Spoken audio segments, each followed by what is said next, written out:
আজ বলবো লেডিকিনির মজার ইতিহাস। জানেন কি লেডিকিনির নাম কোনো বাঙালি ময়রার নামে নয়, একজন ইংরেজ মহিলার নামে। ছানা, খোয়া ক্ষীর আর ময়দা দিয়ে ঘিয়ে ভেজে চিনির রসে ডুবিয়ে তৈরি এই মিষ্টির নাম রাখা হয়েছিল লেডি শার্লট ক্যানিংয়ের নামে।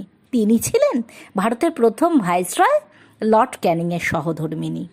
এই মিষ্টির জন্ম নিয়ে দুখানা মত প্রচলিত। একমতে ভারতে আসার পর তাকে আপ্যায়ন করার জন্য এটি বানানো হয়। আরেক মতে 1858 সালে তার জন্মদিন উপলক্ষে ভীমচন্দ্র নাগকে রাজভবন থেকে নূতন মিষ্টি বানানোর অনুরোধ করা হয়। সেই থেকেই জন্ম নেয় লেডিকিনি। এবার আসি আরেকটি প্রচলিত ভুল ধারণায়। অনেকে মনে করেন পান্তুয়া আর লেডিকিনি এক মিষ্টি, কিন্তু আসলে তা নয়।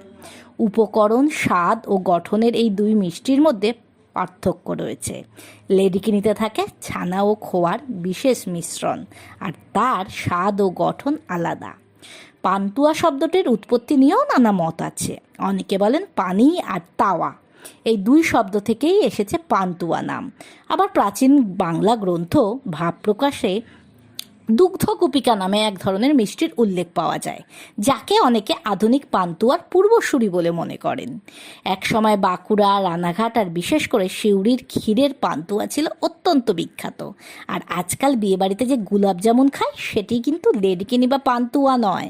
গুলাব জামুনের শিকড় রয়েছে মধ্যপ্রাচ্যে। পরে উত্তর ভারতে এসে খোয়া, ছানা আর গোলাপ জলের সংযোজনে তার বর্তমান রূপ তৈরি হয়। একটি ছোট্ট মিষ্টি, অথচ তার সঙ্গে জড়িয়ে রয়েছে ব্রিটিশ ভারত, বাংলা, উত্তর ভারত আর মধ্য প্রাচ্যের ইতিহাস।